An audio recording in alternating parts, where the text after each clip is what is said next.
जय श्री कृष्णा दोस्तों, मुझे अपने खाली समय में भगवान श्री कृष्ण के उपदेश सुनना और पढ़ना दोनों ही बहुत अच्छा लगता है। इसलिए मैं हर रोज अपने खाली समय में भगवान श्री कृष्ण के उपदेश सुनती हूँ। और आज सुबह जब मैं श्री कृष्ण भगवान के उपदेश सुन रही थी तब मैंने सोचा कि क्यों ना आज भगवान श्री कृष्ण के 10 उपदेश आपके साथ भी शेयर किए जाएं, ताकि आपको भी आपके जीवन में सफलता हासिल करने में मदद मिल सके। दोस्तों, इस वीडियो के अंत तक बने रहें, आपको कुछ न कुछ सीखने को जरूर मिलेगा। दोस्तों, आपने कभी किसी पक्षी को देखा है जब उसे अंडे देने होते हैं तो सर्वप्रथम एक ऐसा स्थान खोजता है जो वर्षा, धूप और शत्रुओं से सुरक्षित हो। फिर वो अपना घोंसला बनाकर वही अंडा देता है और फिर उन अंडों से नन्ही नन्ही संतानें निकल आती हैं, तो वो पक्षी उन्हें भोजन देता है, उनकी सुरक्षा करता है। परंतु जब उनके पंख निकल आते हैं तब ना ही उनको भोजन देता है और ना ही उनकी सुरक्षा करता है और ना ही उन्हें घोंसला बनाकर देता है या सिखाता है। बस उन्हें उड़ने की कला सिखाता है।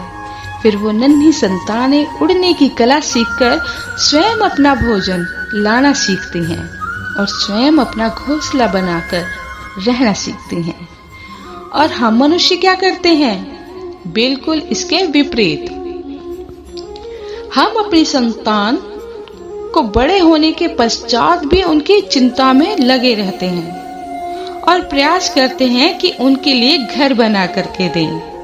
हम अपनी संतान को और भी शक्तिशाली बनाने के स्थान पर अपाहिज कर जाते हैं। दोस्तों, हमें भी वही करना चाहिए जो एक पक्षी करता है, यानी कि अपनी संतान को उड़ने की कला सिखाइए, यानी कि अच्छे संस्कार दीजिए और एक समय के पश्चात उसे स्वयं अपना आकाश चुनने के लिए मुक्त कर दीजिए।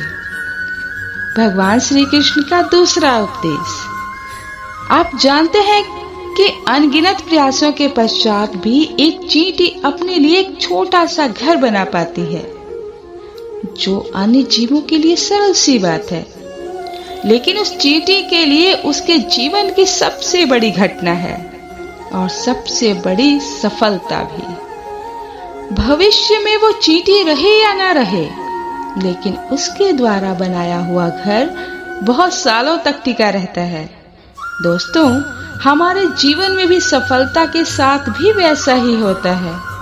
आपको और हम सभी को एक दिन में सफलता तो नहीं मिलती, लेकिन यदि आप प्रतिदिन बिना रुके प्रयास करते हैं तो एक ना एक दिन आपको सफलता अवश्य मिलेगी।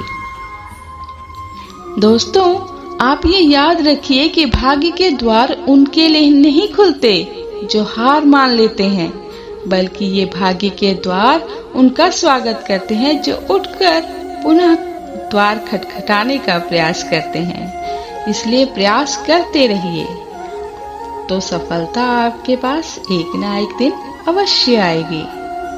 भगवान श्री कृष्ण का तीसरा उपदेश। दोस्तों, आपने घर के दरवाजों को लॉक करने के लिए लगाए हुए तालों को भी देखा होगा। दोस्तों, वो ताला प्रहार से भी खुलता है और प्यार से भी खुलता है, अर्थात उस ताले को आप एक चाबी से भी खोल सकते हैं और एक हथौड़े की मदद से भी खोल सकते हैं, लेकिन दोनों तरीकों में खुलने में अंतर होगा। अगर आप उस ताले को प्रहार से खोलेंगे तो वो ताला फिर से काम में नहीं आएगा, किंतु यदि आप उस ताले को उसकी चाबी से खोलेंगे तो वह ताला सदा काम आएगा।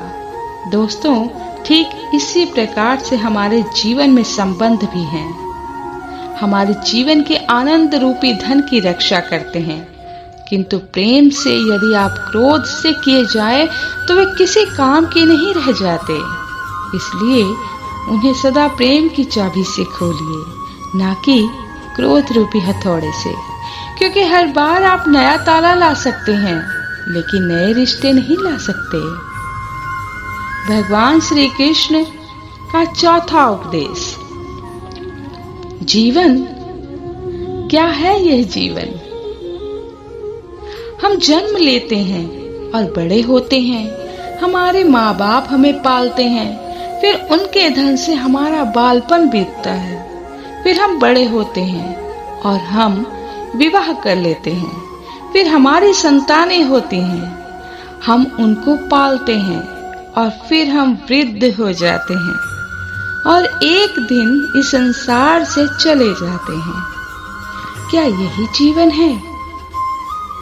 दोस्तों, आपके और हम भी के जीवन में यह प्रश्न कई बार आता होगा, है ना? हम सभी के मन में यह प्रश्न उठता है। अब मैं आपको एक जल के जीवन के बारे में बताती हूँ। सागर से भाप बनकर उठता है और मेघ बनकर बरसता है और फिर नदी बनकर फिर से सागर में समावेश करता है, किंतु कभी ये प्रश्न नहीं करता कि उसका जीवन क्या है, उसका उद्देश्य क्या है। कैसे ये जानते हैं हर भाग जल का कैसे जीता है और जितना बन सके देता है। जब सागर में होता है तो असंख्य उन जीवों को जीवन देता है। जब सागर से भाप बनकर मेघ बनता है तब उन किसानों को आशा देता है कि फसल पुनः उपजेगी। जब वर्षा बनकर बरसता है तो इस सूखी और प्यासी धरती को सींचता है और जब नदी में प्रवाहित होता है तो किनारों पर वनस्पतियों को जीवन देता है। परंतु जरा सोचिए कि क्या ये जल कभी ये सोचता होगा कि इसका जीवन क्या है और उसके जीवन का उद्देश्य क्या है? नहीं, बस वो अपने धर्म का पालन करता है और जितना हो सके सबको आनंद देता चला जाता है। इसलिए जीवन में कभी भी यह प्रश्न मत कीजिएगा कि ये जीवन क्या है और इस जीवन का उद्देश्य क्या है। बस इस जीवन को अच्छे कर्म करते हुए जियो और जितना हो सके सबको आनंद देते रहिए। भगवान श्री कृष्ण का 5वां उपदेश। दोस्तों, कभी वर्षा के कारण बने कीचड़ से होकर आप कभी अपने घर गए हैं? मैं तो कई बार गई हूँ। कई बार स्कूल जाते वक्त रास्ते में बारिश हो जाती थी तो हम कीचड़ में भीगते हुए घर पहुंचते थे, किंतु हमारे पैरों में चप्पलें होती थी। तो आपको भी पता होगा कि चप्पल पहनने के कारण उस कीचड़ से जो आप बच जाते हैं, किंतु उन पादुकाओं द्वारा उड़ने वाली बूंदें आपके वस्त्रों को भी मैला कर देती हैं। किंतु फिर भी उस बूंदों से आपके वस्त्र गंदे हो जाएंगे, इस कारण से आप चप्पल पहनना तो नहीं छोड़ते हैं, है ना? ठीक इसी प्रकार जीवन में कुछ ऐसे लोग भी आते हैं जो पादुका की भांति जो आपको कीचड़ से तो बचा लेते हैं, लेकिन वस्त्र रूपी आपके मन पर शंका के दाग लगा ही जाते हैं। इन लोगों के कारण से मन को खिन्न करने की आवश्यकता नहीं है, बल्कि आवश्यक है यह सोचना कि आपको आपके पांव कीचड़ से बचाने हैं या आपके वस्त्र। अर्थात हमें हमारे जीवन में गंभीर होना अच्छी बात है, लेकिन अगर आप हर बात को गंभीरता से लोगे तो इस जीवन का आनंद समाप्त हो जाएगा। दोस्तों, ये संसार अनित्य है, यानी कि यहाँ पर ऐसा कुछ भी नहीं है जो सदा के लिए जीवित रहेगा। इसलिए दोस्तों, श्री कृष्ण भगवान कहते हैं कि जब तक ये जीवन है तब तक आप संतोष और आनंद से जिएं। स्वयं पर छिटकने वाले कीचड़ पर ध्यान न दें, बस आनंद बांटते रहिए। फिर मन प्रसन्न होकर बोलेगा, राधे राधे। भगवान श्री कृष्ण द्वारा 6ठा उपदेश। दोस्तों, मनुष्य को जब सफलता मिलती है तब उसमें जागता है, अहंकार, और ऐसे में मनुष्य हमेशा एक बात भूल जाता है, झुकना। और मनुष्य सोचता है कि मैं क्यों किसी के समक्ष झुकूं। और ऐसा इसलिए हो जाता है क्योंकि मनुष्य एक बात भूल जाता है कि इस संसार में उसने जो कुछ भी प्राप्त किया हुआ है वह सब झुककर ही प्राप्त किया हुआ है। बालपन में चलना सीखना तो इस धरा पर झुककर और गिरकर बड़ों का आशीष लेकर ही झुककर, और इसके साथ ही किसान को फसल काटने के लिए भी झुकना पड़ता है, और कुएं से पानी निकालने के लिए पात्र को झुकना पड़ता है। भगवान से आशीर्वाद प्राप्त करने के लिए उनके समक्ष भी झुकना पड़ता है। आंधियों में वृक्ष कैसे सुरक्षित रहते हैं? झुककर। और सम्मान कैसे पाया जाता है? झुककर। दोस्तों, इसी के समक्ष झुकने का अर्थ यह है कि खुद का आत्मसम्मान खो देना नहीं है, बल्कि उसका अर्थ होता है कि विनम्र।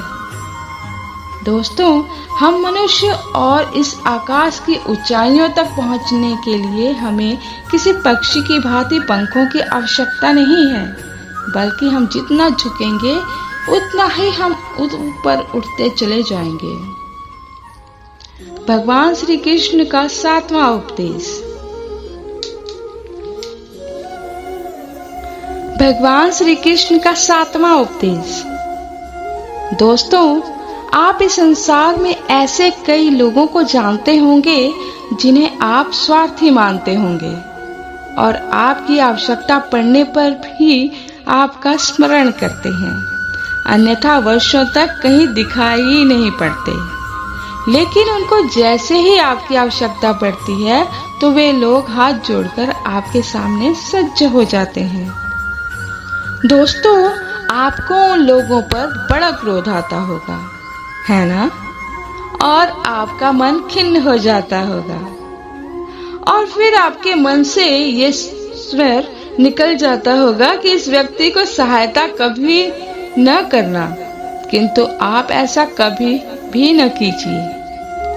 अब आप ये सोच रहे होंगे कि क्यों कर रहा हूं मैं ऐसा? क्योंकि भगवान श्री कृष्ण कहते हैं कि स्मरण रखिए कि दीपक का स्मरण व्यक्ति केवल तभी करता है जब अंधकार गहरा हो जाता है। इसलिए उस व्यक्ति को स्वार्थी मानकर खुद व्याकुल ना होइए, बल्कि स्वयं को दीपक मानकर आनंदित होइए और खुद को भाग्यवान समझिए, क्योंकि किसी को जरूरत पड़ने पर आपकी याद आती है और आप इस संसार में किसी की सहायता करने के योग्य हैं। इस जीवन में किसी के स्वार्थी होने से स्वयं का दृष्टिकोण न बदलें, बस ये दृष्टि रखिए स्वयं के परमार्थ पर, फिर प्रसन्न होकर बोलेंगे राधे राधे। भगवान श्री कृष्ण का 8वां उपदेश। दोस्तों, हमारा शरीर प्रकृति की सर्वोत्तम रचना है, और जो अंग और तत्व हमें मिले हुए हैं उन सभी का अपना अपना एक संदेश है। क्या है वो संदेश जो हमें हमारे अंगों और तत्वों से मिलता है? दोस्तों, हमें 2 आंखें दिए हुए हैं देखने के लिए, 2 कान दिए हुए हैं सुनने के लिए, नाक है सांस लेने के लिए, 2 हाथ दिए हैं दोहरा परिश्रम करने के लिए, लेकिन जीभ केवल एक ही दी हुई है, उस पर भी नकूले बलिष्ठ दांत हुए हैं और उसकी रक्षा के लिए, क्योंकि शब्द और शब्दों का उपयोग मनुष्य का सबसे बड़ा शस्त्र है, जिसका उपयोग जितना सोच समझ कर किया जाए उतना ही मनुष्य को अपने जीवन के ऊपर उठाता है। इसलिए दोस्तों, देखो, सुनो, समझो अधिक, लेकिन बोलो कम। फिर आपको सफल होने से कोई नहीं रोक पाएगा। भगवान श्री कृष्ण का 9वां उपदेश। दोस्तों, इस संसार में सबसे अधिक शुद्ध माना जाता है गंगा जल को। कभी आपने सोचा है कि क्यों? क्योंकि गंगा जल का आविर्भाव ही शुद्ध होता है, उसका जन्म शुद्ध होता है, जहां से उसका प्रारंभ होता है वो शुद्ध होता है, और प्रारंभ का शुद्ध होना अति आवश्यक है। दोस्तों, हमारे जीवन में प्रारंभ होता है और हमारे विचारों से, इसलिए हमेशा अपने विचार शुद्ध रखिए, क्योंकि इन विचारों से बनते हैं आपके शब्द। आपके शब्द शुद्ध रखिए, क्योंकि इन शब्दों से आपके कार्य संपन्न होते हैं। आपके कार्य शुद्ध रखिए, क्योंकि आपके कार्य आपका स्वभाव बनाते हैं, और स्वभाव से बनती है आपकी आदतें, और आपकी आदतों से बनता है आपका चरित्र, और ये चरित्र संसार के समक्ष आदर्श के रूप में आता है। लेकिन विचारों से आदर्श तक की ये यात्रा तभी शुभ होगी जब आपके विचार शुभ और शुद्ध होंगे। इसलिए इस जीवन में और संसार में अगर आपको सफल और कामयाब इंसान बनना चाहते हैं तो अपने विचार शुद्ध रखिए। भगवान श्री कृष्ण का 10वां उपदेश। दोस्तों, यदि मैं आपसे पूछूं कि दूध और माखन इन दोनों में संबंध क्या है, तो आप कहेंगे ये तो सरल सी बात है, दूध से ही तो माखन बनता है। और यदि मैं आपसे पूछूं कि इन दोनों में अंतर क्या है, तो कोई कहेगा कि एक तरल है तो दूसरा ठोस, तो कोई कहेगा कि एक जनक है तो दूसरी उसकी संतान है। नहीं, दोनों में अंतर है शुद्धता का, क्योंकि माखन दूध से कहीं अधिक शुद्ध होता है। दोस्तों, इस बात को कुछ इस प्रकार समझा जा सकता है कि यदि कोई कीट आकर उस पात्र में गिरे जिसमें दूध रखा हुआ है, तो आप उस समय क्या करते हैं? आप दूध को फेंक देते हैं। लेकिन यदि कोई कीट आकर उस पात्र में गिरे जिसमें माखन रखा हुआ है, तो आप क्या करते हैं? तो आप उस कीट को निकाल कर फेंक देते हैं। लेकिन कीट मैला और दूषित होता है। ठीक उसी प्रकार यदि हमारा मन निर्मल है ना हो, तो कुविचार रूपी ये कीट आपके मन को भी दूषित कर देगा। लेकिन यदि हमारा मन माखन की भांति शुद्ध हुआ, तो आपके मन में ठहरे हुए कुविचारों को स्वयं से ही मन के बाहर जाना होगा। इसलिए हमेशा ये याद रखिए कि संसार में कीट तो रहेंगे ही। अब आपको दूध बनना है या माखन बनना है, ये आपका निर्णय है।